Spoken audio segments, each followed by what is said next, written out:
Welcome to the second episode of The Playbook for Monetizing Your Music Rights. We will deal with copyright basics, protecting your music from creation to distribution. Here is the truth.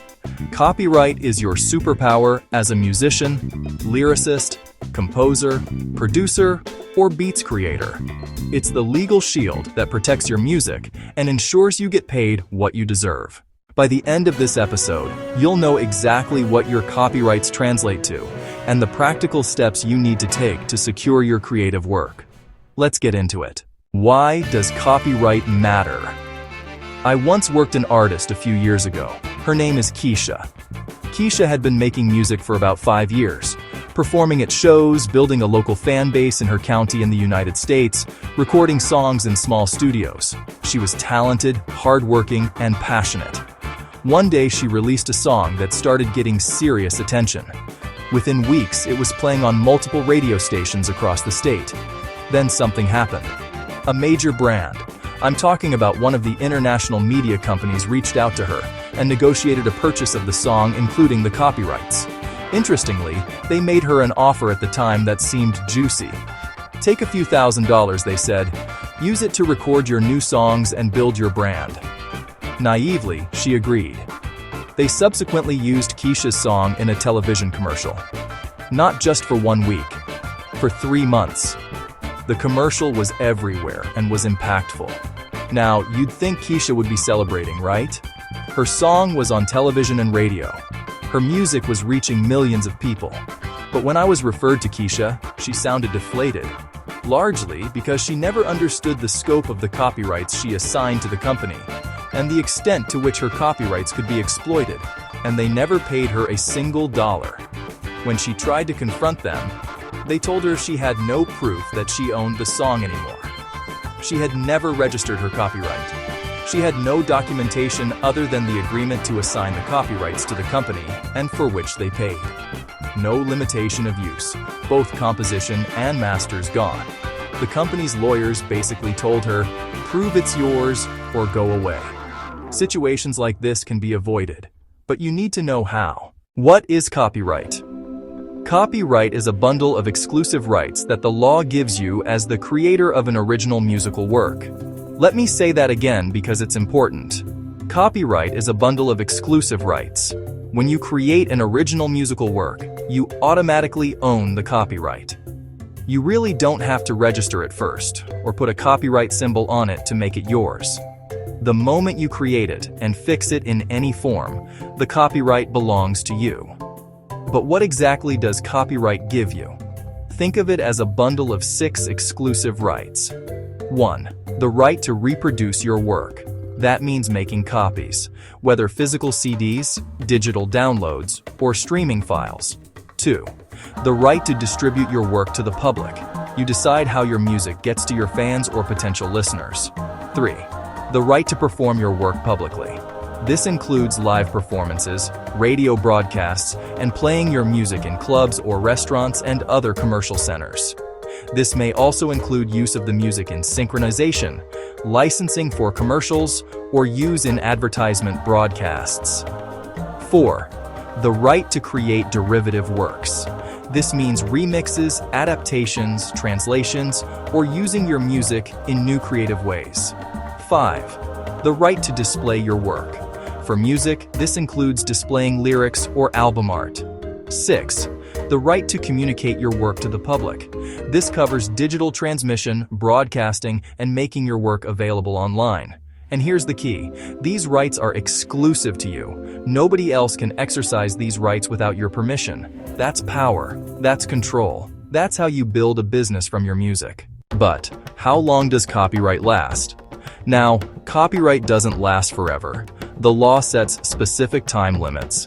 In Canada, for instance, copyright generally lasts for the life of the author plus 70 years.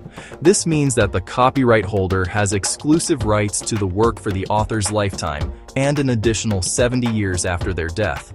The 70-year term was adopted in 2022 as part of Canada's commitment to the Canada-United States-Mexico Agreement, CUSMA. Similarly, in Nigeria, where music is a major trending business under the Copyright Act of 2022, here's how it works. For musical compositions and sound recordings, copyright lasts for 70 years after the end of the year in which the author dies. So, if you create a song today and you pass away in 2050, your heirs will own the copyright until the end of 2120. That means your children, grandchildren, and great-grandchildren can benefit from the music you create today. This is generational wealth we're talking about. For sound recordings owned by companies, like record labels, the copyright lasts for 70 years from the year the recording was first published. This is why it's so important to understand who owns what. The copyright term depends on who the owner is and when specific events happen. What is copyright infringement? Copyright infringement happens when someone violates your exclusive rights without your permission. Here are some common examples. Sampling without permission. A producer takes a portion of your song and uses it in a new track without seeking or obtaining your prior consent or paying you. Unauthorized commercial use. A company uses your music in an advertisement without licensing it from you. Illegal distribution. Someone makes copies of your music and sells them without your authorization. This includes physical piracy and digital piracy. Cover songs without proper licensing. When an artist records their version of your song without getting a prior mechanical license and paying you. Public performance without payment. When clubs, restaurants, or radio stations play your music but don't pay performance royalties through the proper channels. All of these are illegal and you have the right to take action appropriate for each infringement. Now here's something important to understand. In most countries, copyright infringement is both a civil and criminal offense. That means you can sue for damages. That's the civil part. But through appropriate channels, you can also initiate the prosecution of infringers, which could lead to fines or even imprisonment. So, artists, the law is on your side. You just need to know how to use it. Now, there is a place for fair use and exceptions. Now, before we move on, I need to talk about something called fair use, or fair dealing. Not every use of your copyrighted work requires your permission. Most copyright law recognizes certain exceptions where people can use your work without asking you first. These are the main exceptions. Educational purposes. Teachers can use excerpts of your music for classroom instructions. Criticism and review. Music critics and journalists can quote portions of your songs when reviewing your work. News reporting. Media outlets can use your music when reporting news about you or your work. Personal use. Someone can make a private copy of your song for their own personal, non-commercial use. But, and this is crucial, fair use has limits. It must be genuinely educational, critical, or for news purposes. It cannot harm your commercial interests significantly. So, when someone tells you, it's fair use, I can use your song for free, ask them, are you using it for education, criticism, news, or are you making money from it? Because if they're making money, it's not fair use. It's outright infringement. How to protect your copyright. Alright, now let's talk about the practical steps you need to take to protect your copyright. These are actions you can implement immediately to strengthen your legal position and ownership. Action 1. Document your creative process. Create a paper trail from day one.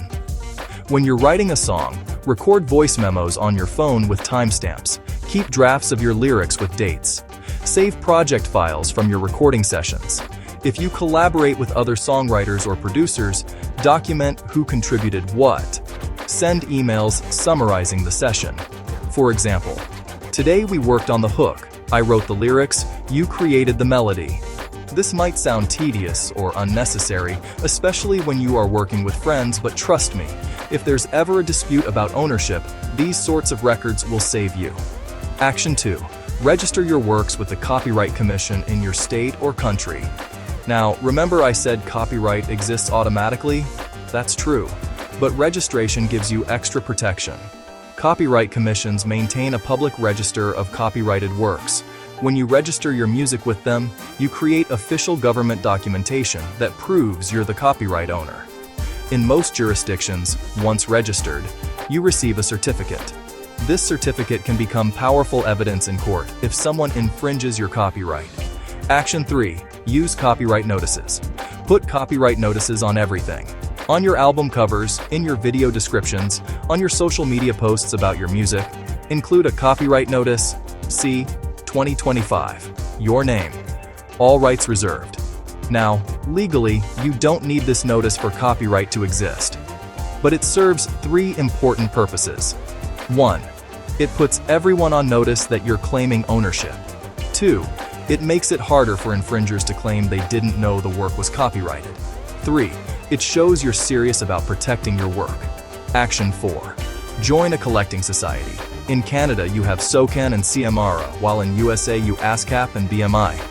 In Nigeria, we have organizations specifically designed to collect royalties on your behalf like COSON and MCSN. These organizations monitor where your music is played, on radio, television, in public spaces, and they collect performance royalties for you. You cannot do this alone. You cannot personally track every radio station, club, or restaurant playing your music, but these collecting societies do it for you, and by so doing, help you focus more on music creation. Join them. Register your works with them. It's usually free or has minimal fees, and they will collect money that you wouldn't otherwise see. Action 5. License your music properly. When someone wants to use your music, whether it's a brand for goods or services, a film producer, or another artist, don't just give verbal permission. No, sir. Create a written license agreement. The license should specify 1. What rights you're granting. Just synchronization? Just reproduction? All rights? 2. How long they can use it. 1 year? 5 years? Forever? 3. What territory they can use it in. Just USA, France, Mexico, Africa, worldwide. 4. How much they'll pay you and when. If this sounds complicated, work with an entertainment lawyer. In my experience in music rights advisory, I've seen artists lose millions because they gave verbal permission that turned into unlimited use. Get it in writing. Always. Action 6. Monitor your music. Use technology to track where your music appears online. Tools like YouTube Content ID, SoundCloud's copyright detection, and services like TuneCore or DistroKid help you identify when your music is used without permission. Set up Google alerts for your artist name and song titles. Search for your music on social media platforms regularly. You cannot protect what you don't monitor. Stay vigilant. Let's wrap up what we've covered today. First, copyright is a bundle of exclusive rights that you automatically own when you create original music. The law protects you from the moment of creation. Second, copyright lasts generally up to 70 years after your death for compositions, giving your family generational wealth opportunities. Third, copyright infringement is both a civil and criminal offense. The law is on your side when someone steals your work. Fourth, protect yourself by documenting your process, registering with the necessary regulatory authority, using copyright notices, joining collecting societies, licensing properly, and monitoring your music. If you enjoyed this video, please don't forget to like, comment, and subscribe. Alright, now let's talk about the practical steps you need to take to protect your copyright. Create a written license agreement. The license should specify 1. What rights you're granting. Just synchronization? Just reproduction? All rights? 2. How long they can use it. 1 year? 5 years? Forever? 3. What territory they can use it in. Just USA, France, Mexico, Africa? Worldwide? 4. How much they'll pay you and when. Think of it as a bundle of 6 exclusive rights. 1. The right to reproduce your work. 2. The right to distribute your work to the public. 3. The right to perform your work publicly. 4. The right to create derivative works. 5. The right to display your work. 6. The right to communicate your work to the public. And here's the key. These rights are exclusive to you. Nobody else can exercise these rights without your permission. That's power, that's control. That's how you build a business from your music. When you're writing a song, record voice memos on your phone with timestamps. Keep drafts of your lyrics with dates. Save project files from your recording sessions. If you collaborate with other songwriters or producers, document who contributed what. Send emails summarizing the session. For example, today we worked on the hook. I wrote the lyrics, you created the melody. Let's wrap up what we've covered today. First, copyright is a bundle of exclusive rights that you automatically own when you create original music. Second, copyright generally lasts up to 70 years after your death for compositions, giving your family generational wealth opportunities. Third, copyright infringement is both a civil and criminal offense. Fourth, protect yourself by documenting your process, registering with the necessary regulatory authority, using copyright notices, joining collecting societies, licensing properly, and monitoring your music. If you enjoyed this video, please don't forget to like, comment, and subscribe.